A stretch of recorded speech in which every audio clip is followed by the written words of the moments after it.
If you're just starting as a freelance artist, getting commissions can seem impossible to do, let alone what you should do when you finally start getting them. In today's video, we're going to talk about how to get commissions, what to do when you get them, and then how to keep getting them for long term.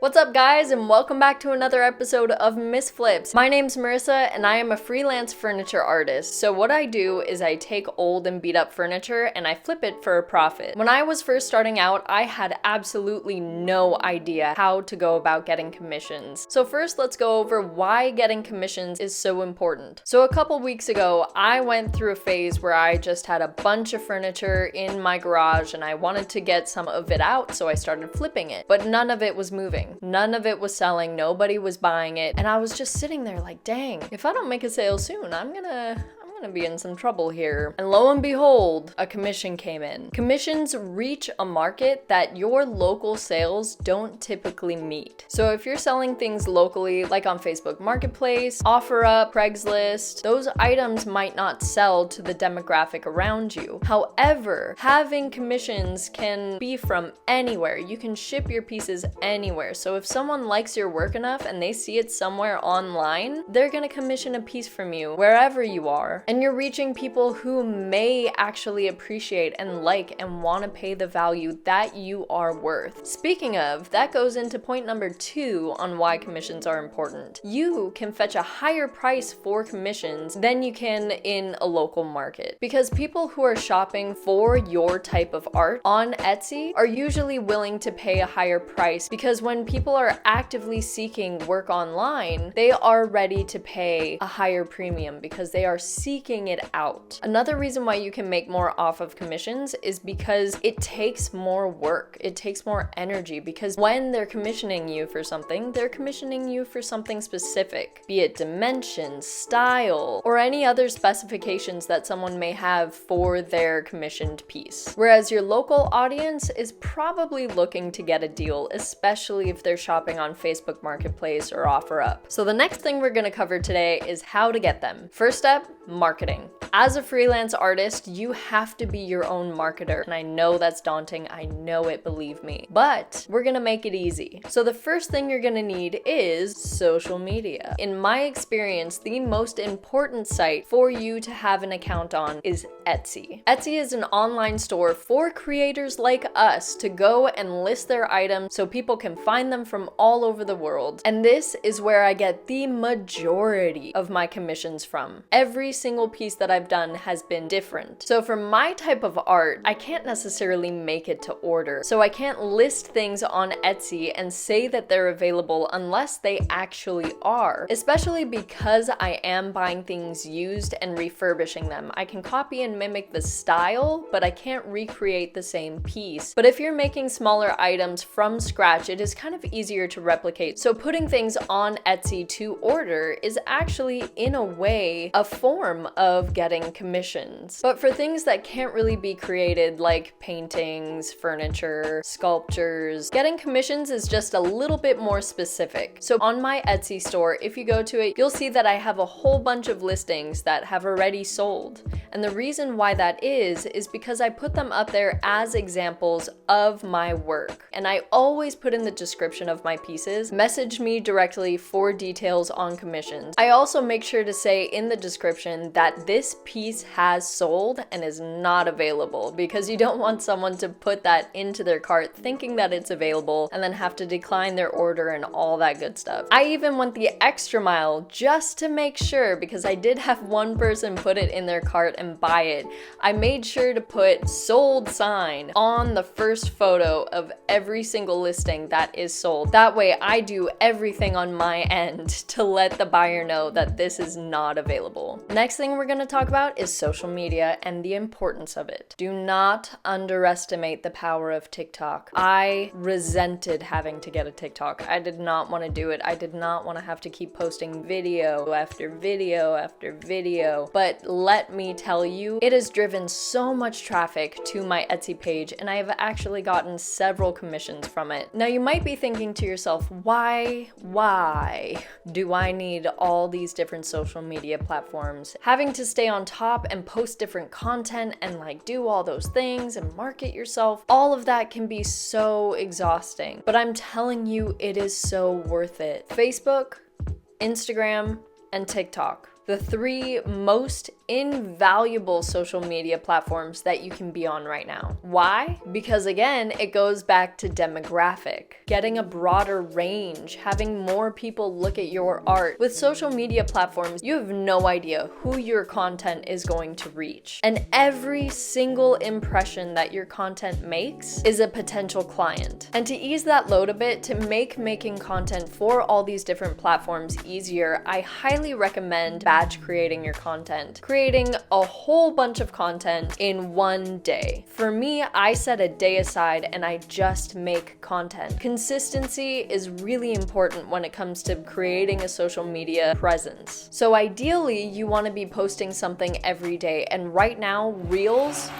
are in. They're just in. TikTok has taken over, Instagram is doing Reels, YouTube is doing Reels, everybody is doing Reels. And as someone who is trying to market themselves, staying current in popular trends is very important, because the more views you get, the more clients you potentially have, therefore the more money you get. So batch creating content. Record your process, record several stages of your process, use popular sounds, and make little clips on TikTok and Instagram, and then post it on Facebook, and do all those things, but do it all in one day and have the rest of the week to just do your art. But anyways, let's get back to commissions. Let's talk about what to do when you get commissions. So before you even get commissions, you should have a price sheet. You should have your hourly rate, your project rate, or however you choose to charge for your pieces. You should have that all figured out even before you start getting commissions. This will make sure that when you do start getting them, people don't think that it's your first commission. People think that you're organized and professional and know what you're doing. Make sure you have your price figured out, how you're gonna ship things, which if you haven't seen my video on how to ship furniture, one of these guys. This is a little bit more furniture specific. If you are looking to ship furniture and don't know how, make sure to go check out my U-Ship tutorial where I tell you all about how to ship furniture. You also want to work out how long it's going to take you, and you want to give your client an idea of how long it's going to take, because the last thing you want to do is talk to a client and set their expectations to be something that you can't meet. So before you even get your first commission, the three things that I want you to have is a price sheet, figure out your shipping methods, and then how long it's gonna take you to do your piece. If you are selling used goods or refurbished goods, I always make sure to put in the listing of every single one of my pieces a little disclaimer that is like, hey, before you buy this, by buying this, you are acknowledging that it is used, just by the way. And this covers you for any discrepancies that may happen. I always try to make my pieces as close to new as I possibly can, but refurbishing furniture, sometimes the pieces aren't always,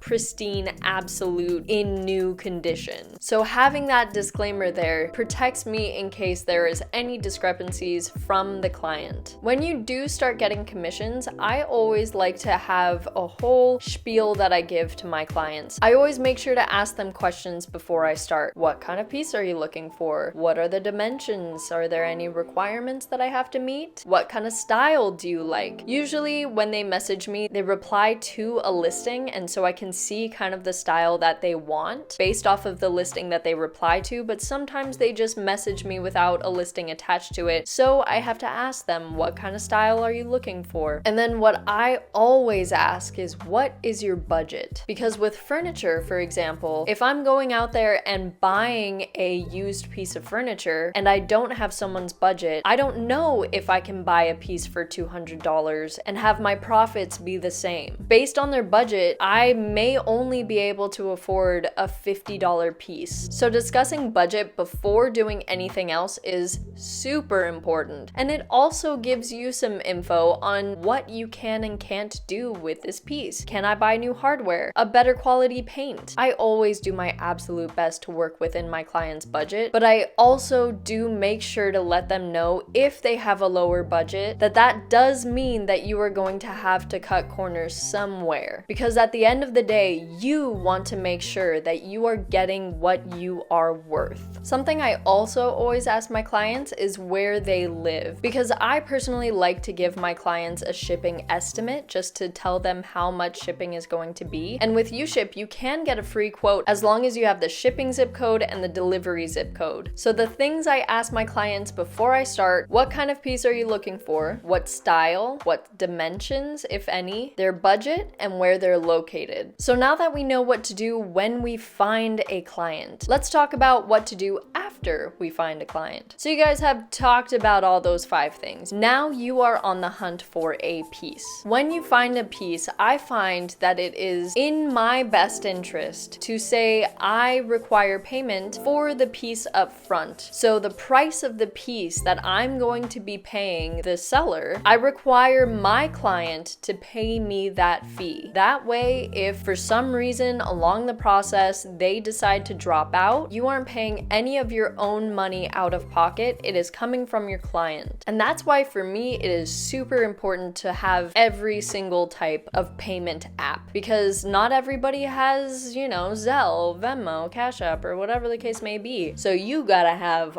all of them, just so you are making it as convenient as possible for both you and your client. And once you guys purchase the piece, that's when the real fun begins, and you get to discuss with your client the color schemes, the mood, the look, the style. And I always ask if they want to be surprised or if they want more input, because you never know with clients if they want to have more control than you want them to have. Sometimes they do, sometimes they don't. Each case is different. But now let's talk about how to keep getting commissions. One of the most important things that people look at when deciding to commission someone for a piece of art is reviews. Reviews are super important, and unfortunately, when you do commissions through Etsy, the person who commissioned you can't leave a review, because technically you are not selling through Etsy. So to Etsy, you never made a sale. So the way that you go about getting reviews on Etsy when all you have are commissions, you have to put your art up on Etsy, the available stuff. You have to continue doing non-commissioned work and listing it so that people can buy it independently from a commission. And this way, hopefully, your buyers will leave reviews. And how do you get good reviews? Ship on time. Make sure your products match the description. Be very transparent about any flaws that are on your piece. Be communicative with your shipping process. And always make sure to be as friendly as possible.